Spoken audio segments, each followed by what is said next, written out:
Hello and welcome to the all-new, all-different number one comics podcast, where each week we take a look at a brand new first issue comic book, break down the story and art, give it our review, and tell you if we think that you should move on to issue number 2.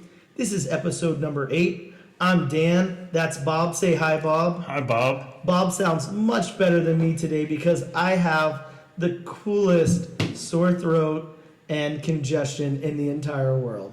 You sounded like Vin Diesel. It's all about family, though, you know, Bob. So that's what's important is family. Here we are. We're on episode number 8. I can't believe it. That's kind of crazy to me. We've made it this far. I'm really happy we're doing this. I'm happy we have the listeners that we have. We're doing something right. Yes, really appreciate you guys tuning in and checking out the podcast. We're having a lot of fun doing it. We're going to talk a little bit of comic news as we progress through the episode. We'll also talk about some new books that are in comic shops this week. Then we'll get into our review, and we'll talk about some books that are coming out next week as well, and announce the book that we're going to cover next week. With that being said, we're going to take a quick break. We'll be right back with some comic book news.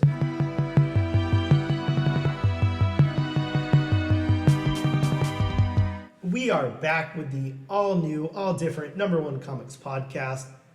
Bob, there's some news this week. I gotta say, it's not anything earth-shattering. No. But there is some news out there. Just a little bit. I'm excited about some of it. The first thing I want to talk about is a book that I really, really love. Not only do I think the story is really great, but I really kind of bought in the speculation boom of this series. So I think I've got a good 75 copies of the A cover of Something That's Killing the Children issue number 1 from Boom Studios.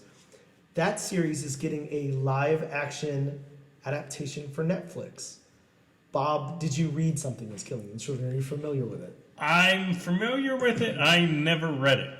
Man, it is such a cool book. It's fun. It's, like comic book horror-esque. Like it's just a fun book. It's like a monster killer lady who comes in, Erica Slaughter, and like starts saving these children and figuring out what's killing them. And it's just, there's so much lore and it goes so deep. It was originally planned as like a 5-part mini, I think. And then the reception was so good that they just moved it to an ongoing. And now it's like, I think it's like close to like 30 issues now. It's got like 2 spin-off series. It's doing very well. Well, I definitely know who to come from if I want to read issue number 1. I got you covered, Bob. Don't you worry. Let me borrow one of your 75. So next up is a little more Across the Spider-Verse news. Don't know if you heard about this. They dropped their announcement for Spider-Man India.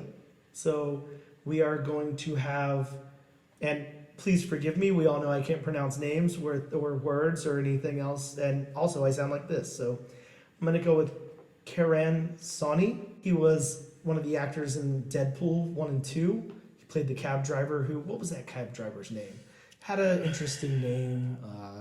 Can't remember it all now. Who knows? But yeah, I'm drawing a blank. He played the cab driver in Deadpool 1 and 2. He's voicing the character. Do you have any thoughts on that, Bob? I know you're a huge fan of those 2 Deadpool movies, so you've got to like most of the characters in them. So keep it in the Marvel family, I guess. He'll definitely bring a nice comedic touch to it. He was underrated funny in the first 2 Deadpools. Yeah, he was great in that. I really liked him a lot in there. I think he also went on to do something else with Ryan Reynolds, but now off the top of my head, I can't think of what it was. So that doesn't sound very informative, so my apologies. Another little bit of news I wanted to talk about. Bob, are you familiar with Day of the Triffids? I am not. No? No. Man. So, look, we're both big comic book guys, obviously. Yes. We're both super nice guys, obviously. That goes without being said. I'd like to think so. I don't know about you, but I'm a big sci-fi guy. That's how I grew up. I loved watching Sci-Fi Channel. I love all of those old sci-fi movies from the 50s and 60s, and then the ones with the big creatures and stuff in the 70s, like Empire of the Ants. And you like Sharknado, didn't you? Well, it's okay, but I like the unintentional campy stuff. Mm-hmm. I really love Day the Earth Stood Still. That's one of my favorite movies of all time. Invasion of the Body Snatchers, things like that. So alien invasion movies, definitely my kind of thing. And that's sort of what Day of the Triffids is. So it's been adapted a couple of times. I think there was a feature-length movie in the 60s. We had a television series maybe in the 80s, and then there was like another, like, I think straight to TV, like miniseries in the early 2000s, I believe. But now this time it looks like they're taking it very seriously. It's going to HBO, and it's going to be directed by the same guy that directed Chernobyl. So that's like a big win. I don't know if you watched Chernobyl, but it was done masterfully. That was done really, really well. I did. It's been a little bit, but I've seen it. Yeah, definitely made that whole thing like very, very interesting. Yes. The lives of those people and what they went through and everything. Really nicely done. A really good like character study there. So I'm excited to see this. It kind of has, if you took like what's going on now with The Last of Us and then Alien Invasion and kind of cross those two together, it's kind of got those vibes. It's like organic plant matter kind of taking over the earth, but it's like an alien invasion. It's interesting. Really kind of excited to see this. The reason that I bring it up is not only because it's a fun sci-fi thing, it's a good novel and all of that, but it was also a comic book in the 70s, and it came from Unknown Worlds of Science Fiction. That's the first comic book adaptation of the novel. So if you've got a copy of that, or if you can find one now on the cheap, might want to hang on to it. Don't wait too long. And speaking of The Last of Us, my last little bit of news before we get into your news, Bob, is I know you've been watching. Thank God you're finally watching The Last of Us. We can finally talk about it. I'm very excited. Last of Us Last of Us American Dream, number 1 from Dark Horse Comics. It's just really continuing to see some heat. It's just blowing up on the secondary market. It does seem, every time I get an alert from Key Collector, it's always high up there on the top 10. So every week it just seems to be shattering records. Yeah, it's definitely not dropping off. People are very interested in the source material for some of it. And of course, this latest episode really focuses on some of that source material from the comic book. So I just wanted to throw that one out there. One of our most recent sales on eBay, completed sales, a 9.6 just sold for $540. So it's nice and climbing, seeing some great growth. Really excited about that. It's a wonderful series, so couldn't ask for more. My only issue with that, especially with it skyrocketing in price, The Walking Dead #1 did something similar. Sure.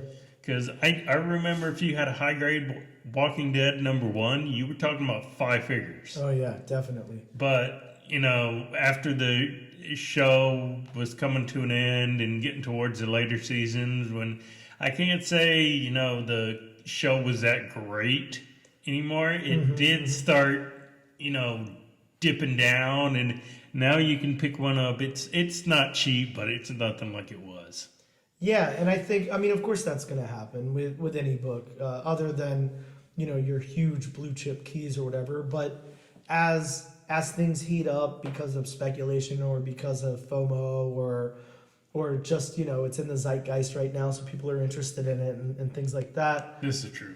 They'll rise and then settle back down to a more reasonable rate. But I think the good thing is you look at something like this book where before the series was announced, you could definitely get for $5 or $10.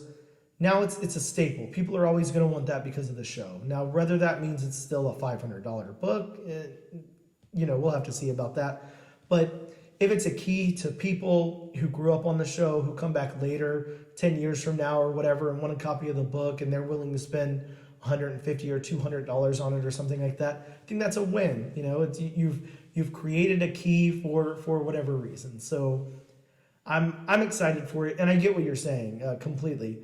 Walking Dead, I don't know how to view that one. It was a huge pop culture phenomenon, but it kind of fell off after a little while. The quality wasn't always there. Though I gotta say, I do something similar, because since I loved a lot of the cartoons in the 80s, like Mask, Transformers, G.I. Joe. Definitely. I do have issue number 1 of all of those, and I know they're not really valuable, but they're valuable to me. Yeah, same way. I've been digging up old things like Earthworm Jim and stuff like that, so I totally get you. I love all that stuff. As you can see next to me here, I've been picking up Street Fighter issues recently, so from Malibu Comics from the 90s, so Maybe they'll make another movie. that's all right. They're always going to have a place in my collection. So, There you go. Bob, you've got a little bit of news for us? I do. I just have a couple of snippets. You Star Wars fans out there, or should I say Star Wars nerds, and I'm definitely one of them, and I know there's a whole lot of you out there listening. The Mandalorian Season 3 started today. Everybody's favorite Mandalorian now, since they've kind of neutered Boba Fett. And a piece of news that I just found out and that I showed Dan before we started recording this. So it seems that the upcoming CW series Gotham Knights has cast their version of Joe Chill in Doug Bradley, who was in Hellraiser. So if you have any Detective Comic number 33... Yeah, of course. I mean, who doesn't have that? which is the first and only appearance of Thomas and Martha Wayne. Yeah, well. Yeah, that would definitely be a great book to have right now. I can side with that. I wish I had a copy. I unfortunately don't. You'd have a lot of money. Yeah, well, have a lot of money if things like Trencher number 1 was worth anything, or the Max, or things like that. Yes. We're going to take a quick break. When we come back, we're going to talk about some new books that dropped this week in comic book shops.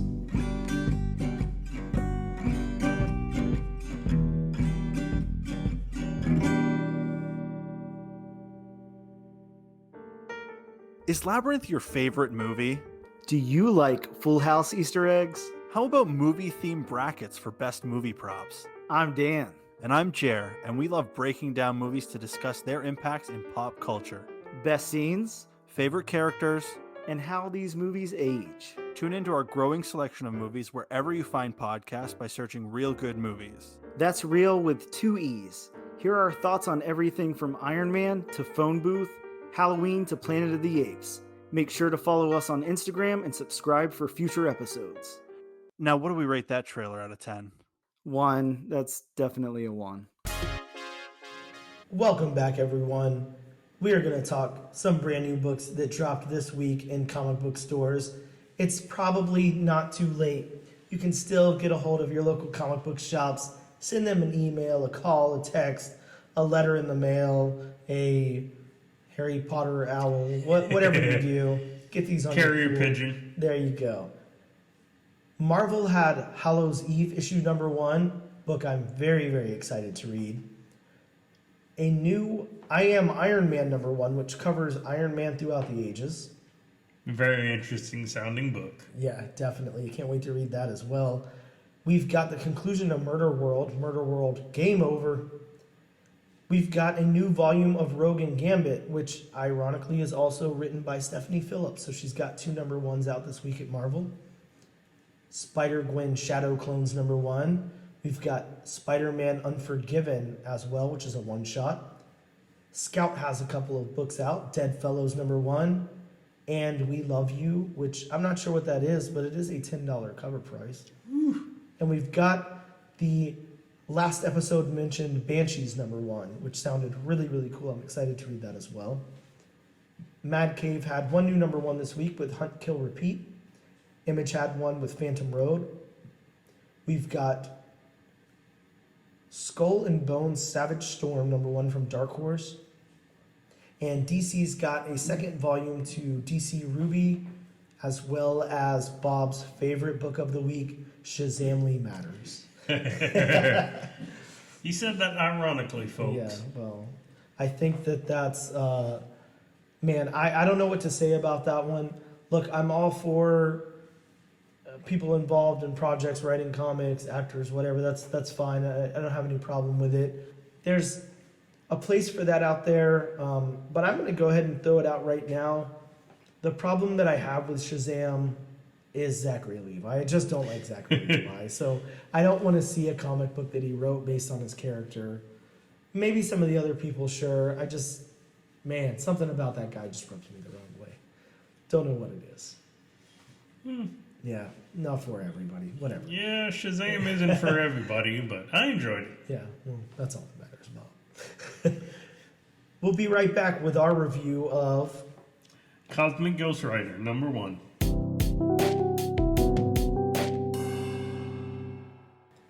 And we are back for our discussion of Cosmic Ghost Rider, issue number 1 from Marvel Comics. We're going to get into a quick synopsis and history of the creators. From Marvel's site, here's the synopsis for the first story, which is titled Dual Identity. In a far-flung corner of deep space, Frank Castle had existence, his days as Cosmic Ghost Rider finally behind him. But across the universe, a vicious bounty hunter is leaving a trail of bodies in his wake, and his name is Cosmic Ghost Rider. So that's our synopsis for that first part of the story. It's written by Stephanie Phillips, who, of course, has done a million things. Stephanie Phillips, very prolific in the comic book world as of recently. She did the Image book A Man Among Ye. She is the creator and writer of Boom Studios' Grimm. She's been on Harley Quinn over at DC for a long while now. And she also did Dark Horse's Butcher of Paris. And as I mentioned before, another book from Marvel this week, Rogue and Gambit. Next up, the artist of this story, Juan Cabal. He mainly works for Marvel. He's one of those house guys that I talked about last episode, actually. But he's like a really, really good house artist. He does some really interesting things with his work, but he is able to present this nice, clean look in his product. He's a pretty masterful artist over there at Marvel. He's done work on Daredevil, Fantastic Four, Iron Man, X-Men Red, King the Conqueror, and my absolute favorite of his work, Black Panther. Bob, you want to talk about the synopsis and artist on the second story? Yes, the second story is titled Cosmic Ghost Stories, and the synopsis reads, when Frank's peaceful existence is shattered, he must suit up once more and face his most savage enemy yet, himself. Be there for the start of a sprawling space adventure with shocking twists and turns in the saga of Cosmic Ghost Rider. And again, this is written by the talented Stephanie Phillips, and art is by Jonas Scharf, who has done, he's mainly a Marvel and independent artist, and his Marvel credits include the King of Black, Black Namor spinoff, and then Avengers of the Wastelands, which I read personally and I definitely enjoyed. And on the independent scene, he did art for Bone Parish and Basilisk. That's just so wonderful how you say those titles, Bob. I appreciate it very much. Thank you. Can I say that Bone Parish, one of my absolute favorite books, it's a super interesting story about cremating the dead and then snorting their remains and getting high off of it and selling that as a drug. I've never read the book, but I do remember those solicits, and yes, it sounded very interesting. I can't imagine why the hell they haven't made a movie out of that yet. It just sounds like a great, I don't know, horror, like crime thing. It just sounds like fun. There's a lot you can do with that. It kind of sounded like Crank. Well, yeah. This book opens up with the first part of the story, again titled Dual Identity. We see a four-armed alien creature cornered, pleading for his life, as this new Cosmic Ghost Rider points his guns and then blows his head off. As another, or maybe it's the same alien, I'm not sure, runs away. Maybe a different alien got blown up. I can't tell which one's which. runs away. Cosmic Ghost Rider kills him too. And then we see old man Frank Castle being woken up by a girl who's waiting on him to fix some pipes. As Frank and the girl, known as, I'm going to go with Axel, Yes. because we all know I can pronounce names very well. Or Axe for short. Sure. Well, no, she doesn't want Frank to call her that. That's I'm going to call her that. well, you might get in trouble, Bob. You never know. Don't go causing trouble on this Western world planet.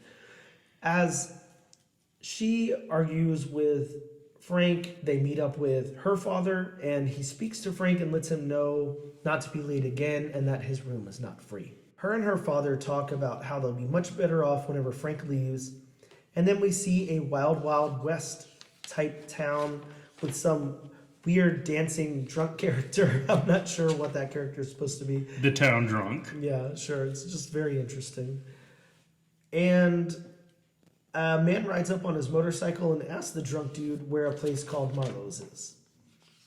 The motorcycle dude is looking for Frank, and he tells Axel and her dad where he is. He reveals himself as, and you'll have to bear with me on the pronunciation of this name here, Kral Dravit.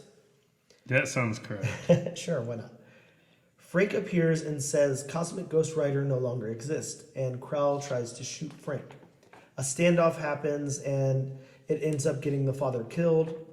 But then Cosmic Ghost Rider wakes up, says it's all a dream because he never hesitates to pull the trigger. And here is my first point of contention. I'm not 100% sure if this is supposed to be Frank, if it's supposed to be that other Cosmic Ghost Rider at the beginning, if it's supposed to be Frank in a different timeline, because they look a little different there. Missing all the facial hair and whatnot. So, part 2, Cosmic Ghost Stories. Frank lies asleep in bed as an arm reaches across his chest, but it turns out to be like a zombie arm, and it's the undead version of his wife, and she chases him from across the room. Galactus holds Cosmic Ghost Rider as he says that Frank is guilty, and we see a really cool beheaded Thanos. Cosmic Ghost Rider is then released, and he sees his ghost children.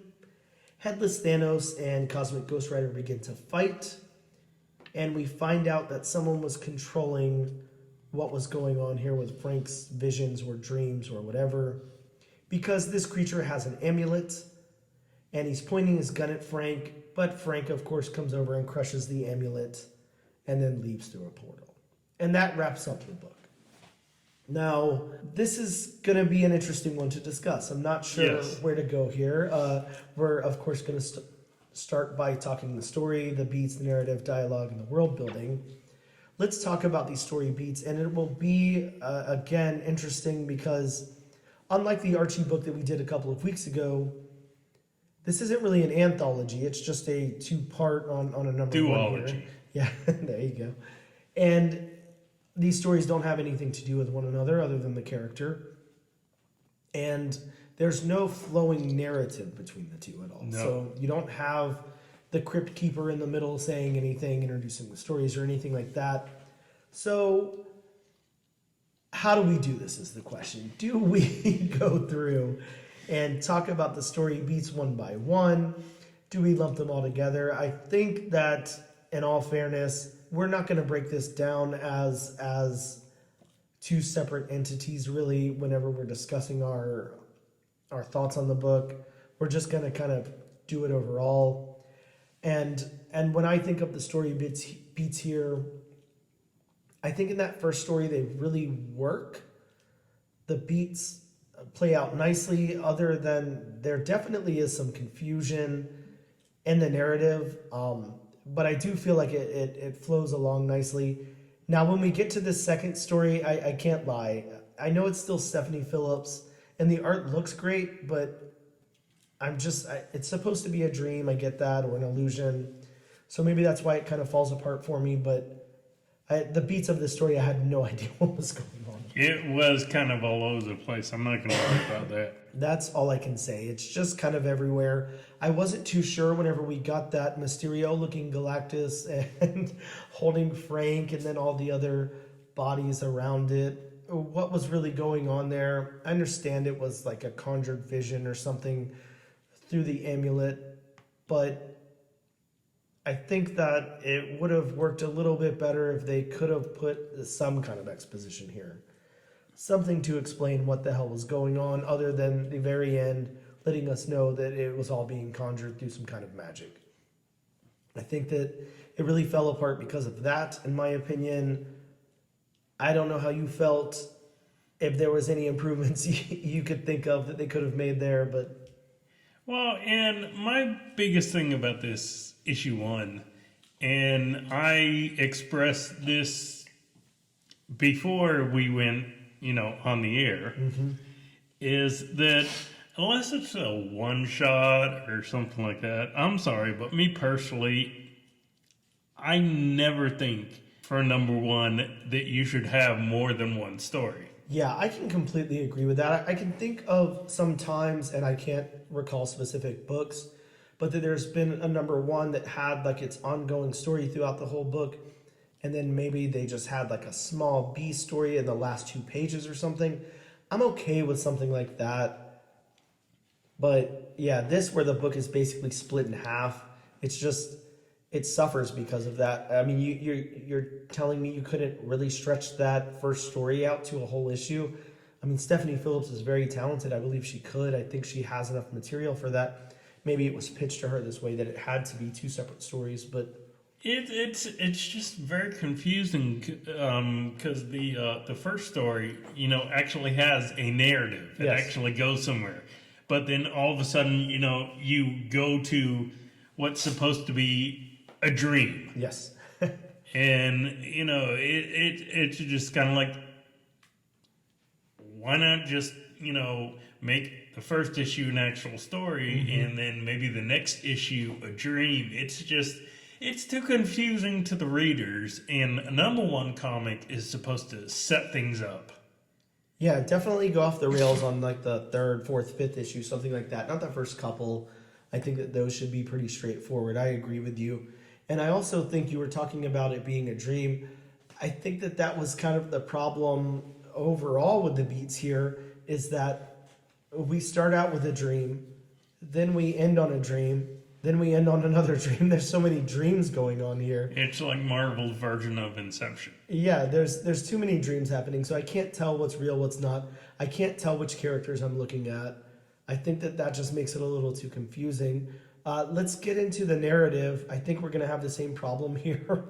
I think once you get into the narrative of this book, it for me kind of falls apart in the same way. It starts off a little weak, then it gets strong throughout the story of the Cosmic Ghost Rider and Frank, along with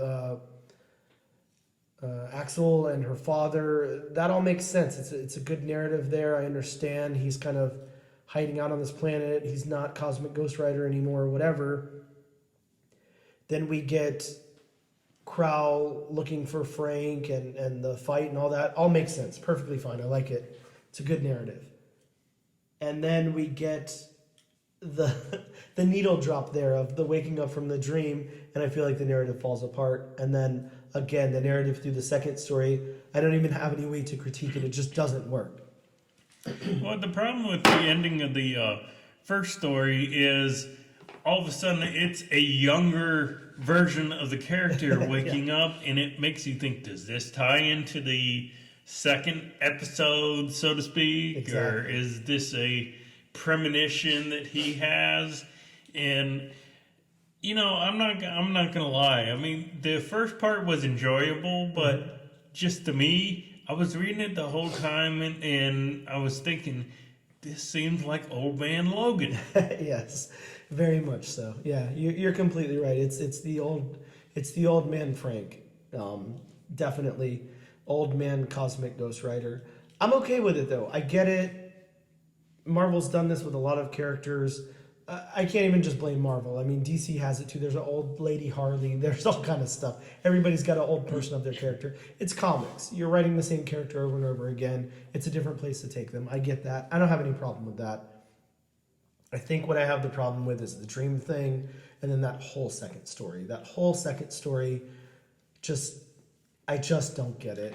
Well, and with the dream thing, which turned out not to be an actual dream, like you were talking about, with the it would have helped if we would have gotten a little bit of exposition, because unless I'm missing something or Dan's missing something, what is the amulet? Who is the guy who's conjuring this? Yeah, exactly. Why exactly should we care about this? This is almost one of those stories where you want one of those classic Marvel blurps, like in the beginning, like As seen in.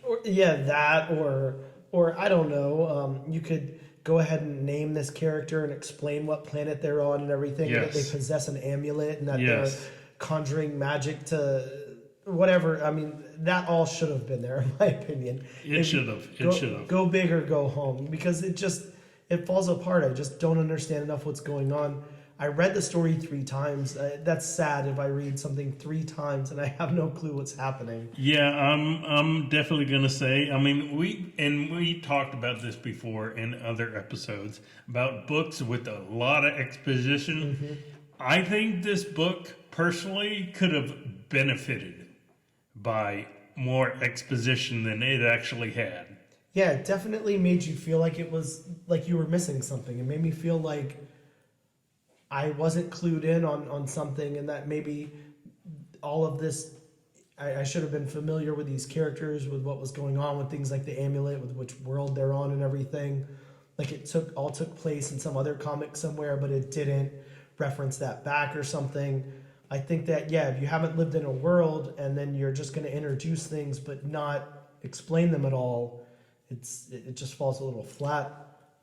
Well, and also, I mean, this is a #1 issue. So, I mean, there are probably going to be people who, are not big comic fans like you and I, who, pick this up because it's like, oh, this is the #1. This looks like a cool character.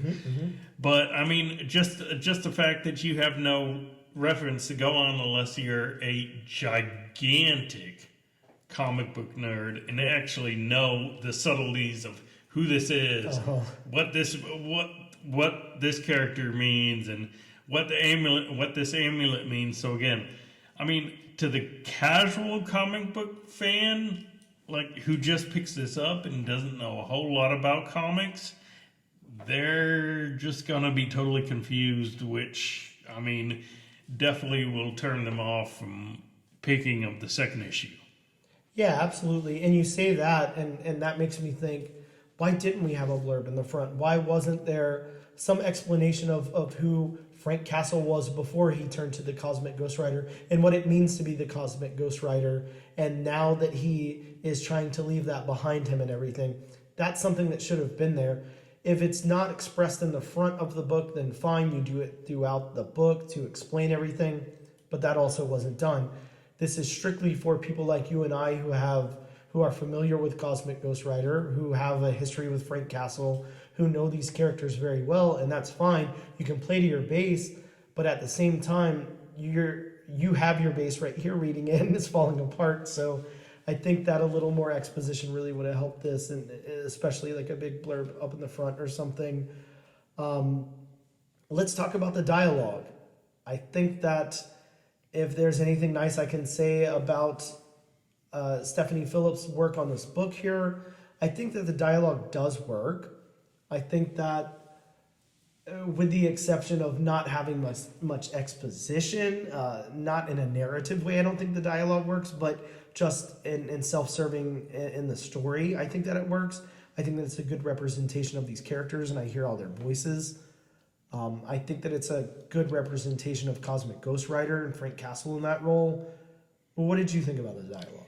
I thought the dialogue, was great. I mean, we all know who Frank Castle is Yes. at this point.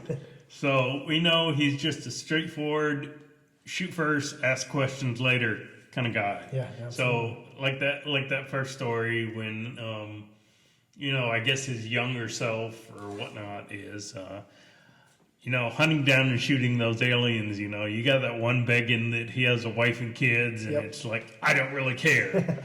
And, I mean, he just shoots the guy. And the second alien, I mean, he just, shoots the guy. And the old man Frank, as we're gonna call him. I mean, he has that, gruff, rough around the edges, kind of thing.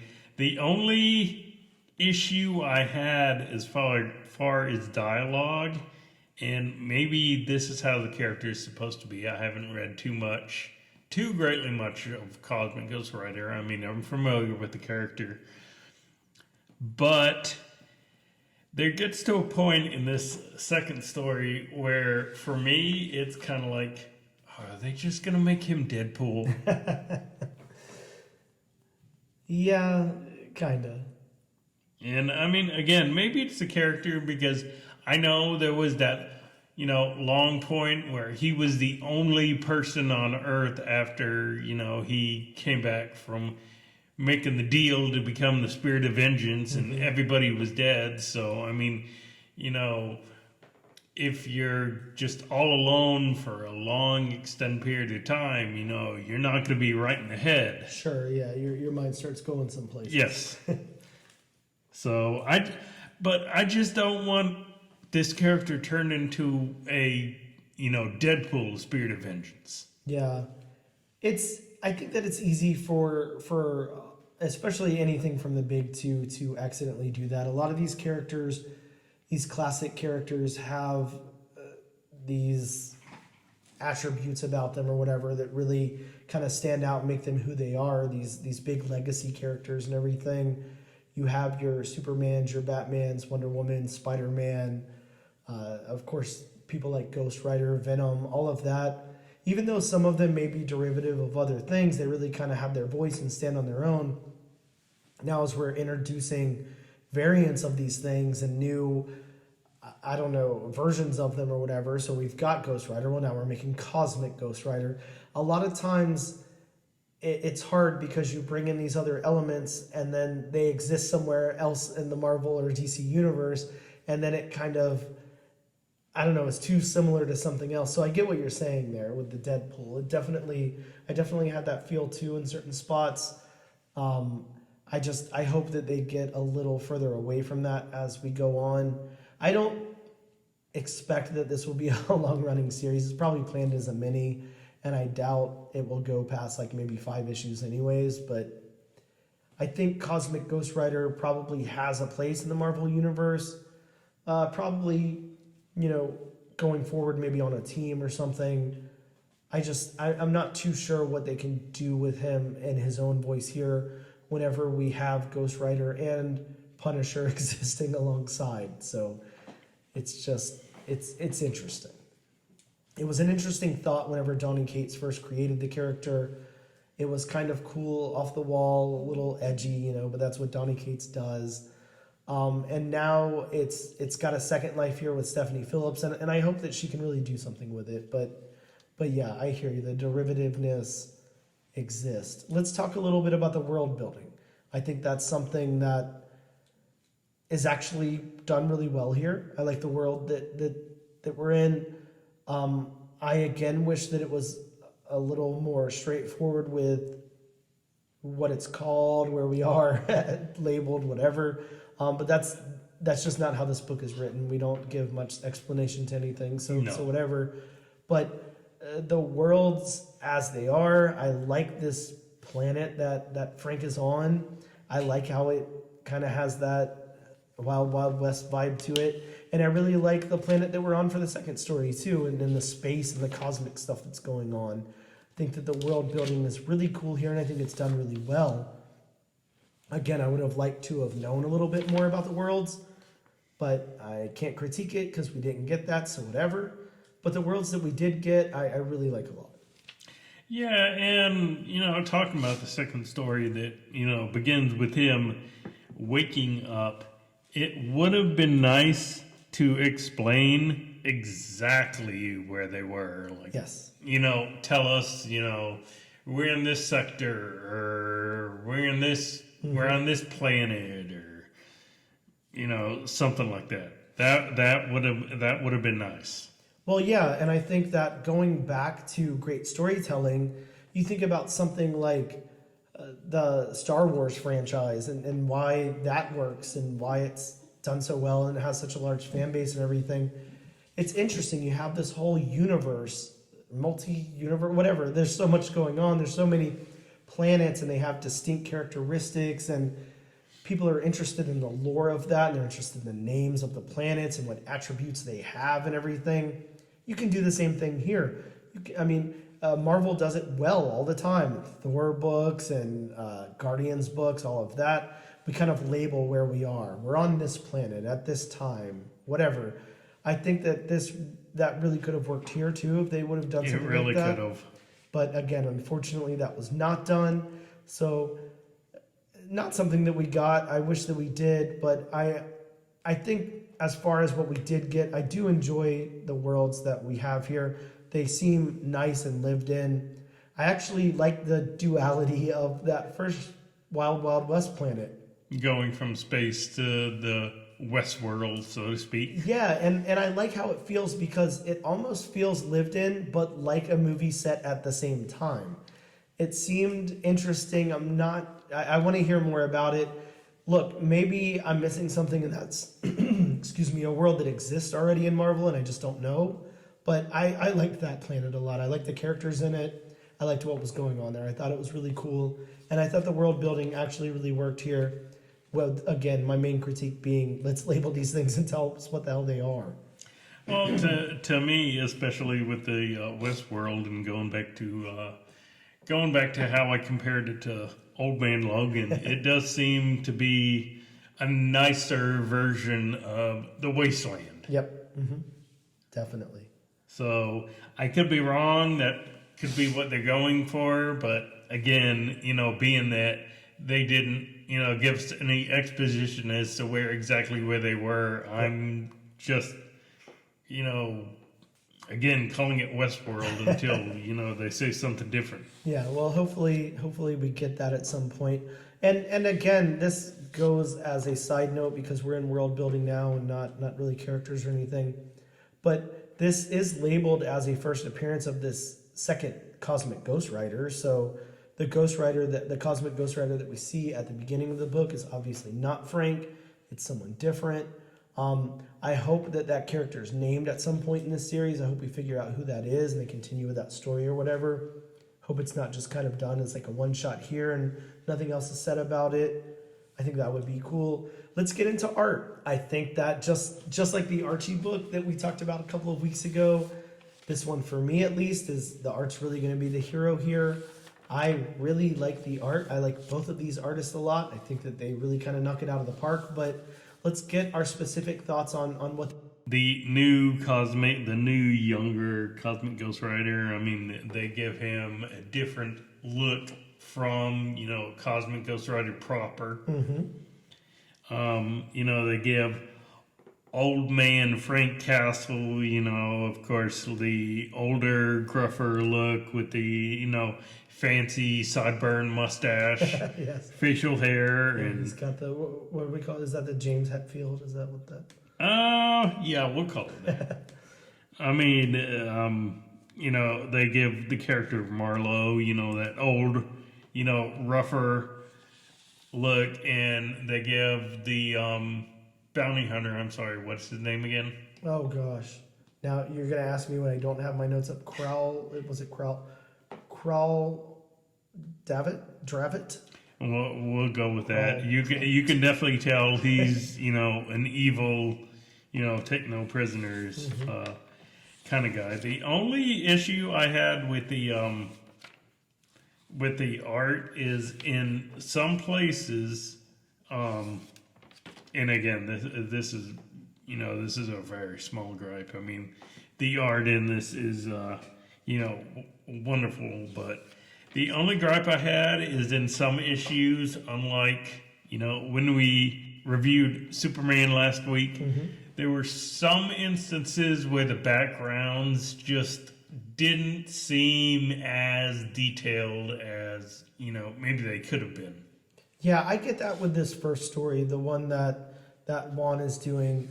It's, and I think that's what I meant by some of it looking kind of like a movie set or whatever. It does look a little blank in areas. Like, it doesn't look very lived in some places. You've got these walls and things with no decoration whatsoever. There's no scratches on anything. There's no, I mean, I get maybe in this world they don't have electrical outlets and stuff like that. Maybe that's not the type of thing that needs to be there, but it just seems very blank. You just are really focused on the characters. Now, Juan does a wonderful job on the characters. They look great. They look very detailed and everything. But yeah, the backgrounds do kind of suffer. Excuse me. And I don't think that there's much there on some of them. Now, when I talk about the second story with that artist, I think that he kind of knocks it out of the park with his characters and backgrounds and everything. I know that you weren't as much of a fan of the artwork of the second story, but I love it. I think it has this great horror vibe, and of course this is the same artist from Bone Parish and name the book again, Basilisk. I can't say that. Basilisk. But yeah, so just a really wonderful artist. I really like that art a lot. It's got a great cosmic feel to it and everything. But yeah, as far as the characters here, I do think that both artists do a wonderful job on the characters. I love the look of old man Frank. I love the look of headless Thanos. Even like the kind of zombie wife of Frank and the children and everything look wonderful. So I really think the characters work on both stories here. And I'm not saying by any means that I don't like the art on the second part. It's just a personal thing that, Sure. I've just never been a big fan of the rougher style. I like seeing, almost photorealistic, seeing all the details, all that kind of stuff. But, I get for certain characters, if they're drawn a certain way too perfect, it's not going to work. Mm-hmm. And for a character like Cosmic Ghost Rider, who is, part Ghost Rider, part Frank Castle, mm-hmm. Who were both, ultra dangerous. The rougher style actually works. Yeah, it complements the story. I agree with you. It does. I'm looking at some of these panels here, and they're actually for the second story, which that artist's name is Jonas Scharf. Okay, thank you for that, because I never would have found it. Some of the panels, maybe not the big cosmic stuff, but the more grounded stuff throughout his story, is really giving me Bill Sienkiewicz vibes from like the 80s. That the great like runs that he did on New Mutants and things like that. I really like kind of like that painted background that just has so much of this I don't know detail to, like, it just has some really cool abstract looking stuff in it that really works and just gives off a cool vibe. I want to talk about the locations. I think we're kind of blanketing everything here because in our first discussion of just the characters, we've talked about everything really. So I guess let's reel it in a little bit and talk about the locations. I talked a little bit about the locations in the first story. I really like them. At the same time, I think that they were a little bare. I'm not sure if that was intentional or not. Again, I think that Juan is very good, but he is one of the all-time, current Marvel house artists. Like, he is just a house guy. That's what he does. He pumps out a lot of stuff for Marvel at a time, and I get that. And sometimes backgrounds and things like that suffer for that kind of thing, or locations. But I think that, if I had to really break it down, I would say the locations and backgrounds in that first story are a little mediocre, and I like some of it, and I dislike some of it for how bare it is. And then they are top notch in the second story to me. I really like what's going on. I love the way it looks. And again, some of it gives me that Bill Sienkiewicz vibe that I really like a lot. So that's my opinions on the locations and the backgrounds. And I do agree with you, especially in the first story, especially what you said about Westworld. Mm-hmm.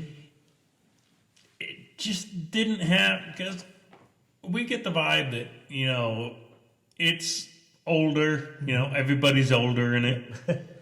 But, yeah, you look at the backgrounds and there is no lived-in feel. I mean, everything looks too pristine. Mm-hmm. There's nothing really on the walls. There's not any chip paint or marks or anything like that. I mean, all the stools are hovering where they should be. Yep. I mean, there's not one that's hovering higher and one that's hovering lower. So I just feel if they meant for it to be, an older, I guess you would say, period of time, maybe show that it's, a little older, a little worn in, a little lived in. Yeah, I definitely agree. I think that whenever I think of Wild Wild West type of things, I think lived in. I think there's dirt on the floor in places. There's marks on the wall. There's, somebody got pissed and threw a beer against the wall or something. Like there's a little bit of gruffness to it. And this was really, really clean. So I completely agree with that. Excuse me. Let's talk about the colors. I think that the colors work really, really well. I think the colors in the first story really complement the scenery and what's going on in the vibe that they were going for. And then same thing with the second story. It's very colorful. It's very cosmic. It works really well. There's splashes of paint everywhere. I think that the colorist here, which I assume is probably two separate colorists, did a really wonderful job. And the colors work really well. The colors for me work a whole lot better in the second story because, like you kept bringing up, it does remind you of that Bill Sienkiewicz kind of style as far as the art and, the colors he used. I mean, it wasn't like, museum quality art where, just, everything was perfect. It did have that, gruffer look, a lot of shadows and a lot of more muted colors than the first story. So I think the colors in the second story work a lot better just because it's more of like a gruff muted tone. And Bob, I have to ask now, before I get to the important question, you've got it open to this one full page panel here, which is beautiful, by the way. It's very striking. I like it a lot. What do you think of this Galactus? I can't say that I'm too familiar with this version of Galactus. I don't know quite what's going on. I really like it a lot. I think it looks very cool. Well, and I love how they do it because at first you do think, Mysterio here. But, as I'm looking at it closer, it's actually supposed to be a planet in space. I love that. Yes, I love that, just that image right there. Yeah, very cool. And then I have to think, poor Thanos. What happened to his head? Maybe he tried to destroy the Infinity Gems in this universe, and Thor got pissed. Yeah, Thanos popped off, and somebody popped his head off. So. But then you think of what he's done, and it's like, okay, he deserved it. Well, there's a whole Thanos was right culture out there, so yeah, that exists. Yes, that was very big after Endgame came out. Very.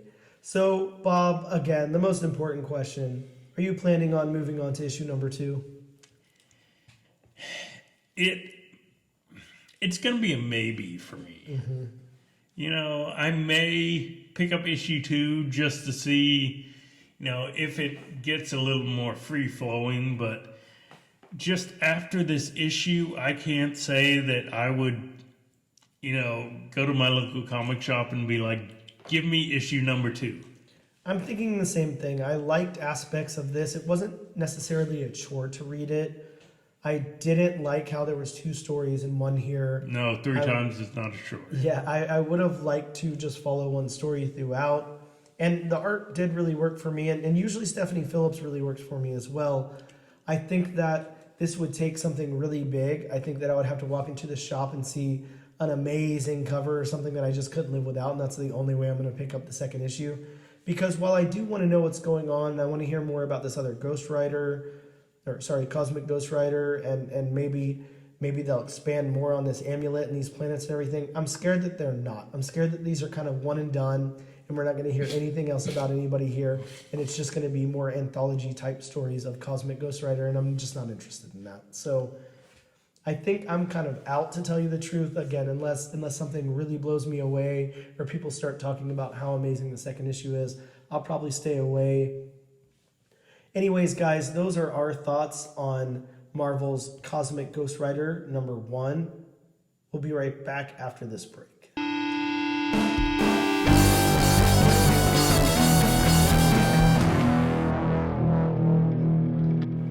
We are back with the all new, all different #1 comics podcast.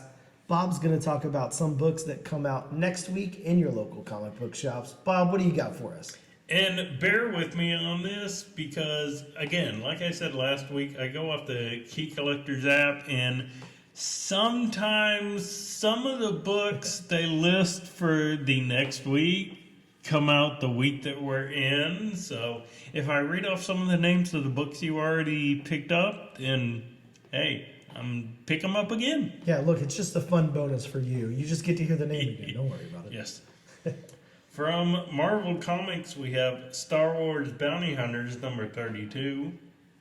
From Marvel Comics also, and Dan, this is one of your personal favorites. We have Scarlet Witch number 3. Man, I am excited about that. I do really like those first two books. Also from Marvel, we have Bloodline, Daughter of Blade number 2. Yeah, excited to read that one and see what happens. I feel like that first book came out so long ago now. Yeah, it does. From Dark Horse Comics, we have Clear number 1. And we looked at the synopsis for that a minute ago when deciding what book to cover next week, and I gotta say, man, I'm not even interested in reading that book. From Image Comics, we have ARC or ARC number 1. That one looks cool. It's got, I don't know, like a rhino or something on the cover and a dude. I'm not sure what's going on. From Image, we have Stoneheart number 1. Some great looking art on the cover of that book. Yes, seemed like a fantasy RPG meets a sci-fi kind of aesthetic to it. I'm into it. From Scout Comics, we have We Wicked Ones number 1. Sounds wicked. That's definitely hard to say. Better you than me. From DC Comics, we have Flash 794. Are we still in the 1 minute war? That's the important question. We'll get to that in a moment. From DC, we have Batman number 357, which is a facsimile reprint of Batman number 357. Wow, you threw me through a loop, seriously, because I hadn't looked at Key Collector for that week. And I was like, wait a second, that's definitely not the number that Batman's on right now. They're not all the way up in the 300s. Until you realize it's a facsimile reprint. Sure. From going back to Marvel Comics, we have Moon Knight number 21. Moon Knight, so good right now. From Marvel, we have a new number 1, Predator number 1, which is the start of the second volume of Predator. Ooh, Predator. Looks like Marvel is just buying up some of these franchises and just pumping out books. We got Aliens, Predator, Planet of the Apes coming. They are. I'm wondering what franchises are left for them to buy, but yeah, Conan's gone, I guess, right? We don't have Conan anymore. yes, due to a lot of rights issues and back and forth, yeah, Conan's gone. Sure. Well, get me a They nice. still have Red Sonja. Look, get me a nice Jurassic Park book over at Marvel. I'll be a happy boy. For Marvel, we have New Mutants, Lethal Legion number 1. My favorite Marvel book of all time. Well, I can't say that, I guess, because it's Man-Thing and New Mutants, but I love New Mutants. And I'm kind of disappointed in the synopsis for this next book from Marvel Comics, Avengers number 66. It's the conclusion of Jason Aaron's run on the Avengers title. I have loved What? Jason Aaron's run He's on the Avengers. done? Oh, he's no. done. So who's taking over? It must be Al Ewing. I'm not exactly sure, but Al Ewing's a good Yeah, guess. it's going to be Al Ewing. I'm He does seem to be the go-to Avengers writer now. Yeah, definitely. Again, from Marvel Comics, we have X-23 number 1, which is a facsimile reprint of Laura Kinney's first solo series. From Marvel Comics, we have X-23 Deadly Regenesis number 1. So they're hyping X-23 again. From DC Comics, we have Adventures of Superman, John Kent, number 1. And that's part of the Dawn of DC tie-in. So I will be picking that up. From Scout Comics, we have Junction Jones #1. Mad Cave, we have Hunt, Kill, Repeat #1. Such a cool title. One of the books that you mentioned before, actually, that comes out today, but Oh, but that's okay. and finally from Dark Horse, we have Hellboy in the BPRD 1957 From Below #1. Which, look, sounds like a lot of fun. Hellboy is a lot of lore to try to get into, though. So It really is. It really I is. think we'll be foregoing that one on this podcast. Yeah, But, probably. Bob, go ahead. Which book are we covering next week? Next week, we are covering Stoneheart #1, written by Emma Kubert. We're circling all the way back to Image Comics, like we Yes. did in our very first episode of Black Cloak #1. Still available for you guys to listen to if you haven't, or go do a read listen. Who doesn't want to listen to an episode of a podcast they already listened to before? I know that I do. Guys, that's going to wrap us up for the week. Thank you so very much for tuning in. We really appreciate it. Thank you for bearing with me as I talk with this awesome voice. Again, greatly appreciated. So, before we leave, I just wanted to mention that the Kickstarter for the Crim Sisters is, of course, still going on. Oh, yes, and yes, you please. definitely need to back his. I've done it. Dan's probably done it. Yes, of course. And he has a little bit to go, but please fund this thing, make it happen. Yeah, make sure that this thing gets funded before its end date. We are on March 1st right now. I think it's got we're close to the end of the month, so we still got a little time, but that doesn't buy you any time. Get over to Kickstarter, donate at the highest level that you can, and reap the benefits of that. It is a great, great book that Bob and I have both read. Some wonderful storytelling and artwork there. And of course, we talked to Mr. Tony Franklin on the show on our Stranger Things episode, which you can go back and check out right now as well. But yes, Bob, great call. Make sure that you guys back that Kickstarter. Please, for the love of God, let's get this thing made and get it out there. I did my part. Please do your part. Yeah, exactly. What are you doing with yourself? Guys, that's going to wrap us up. Again, thank you so much for tuning in. We really appreciate it. You can find us on your social media of choice. Instagram at ANAD_1 Comics Podcast. On Twitter at ANAD Comic Pod. And on TikTok under ANAD1 Comics Pod. You can also check us out on YouTube under the Comic Book Channel. As always, you can make a post on your social media of choice using the hashtag AllNewAllDifferentNation, and you will be entered in our giveaway to get the very book that we covered today. Today's pick, of course, being Cosmic Ghost Rider #1 from Marvel Comics. Guys, get yourself a free copy of this book. All you got to do is tag us in your post, and we'll see you next week. Thank you and good night.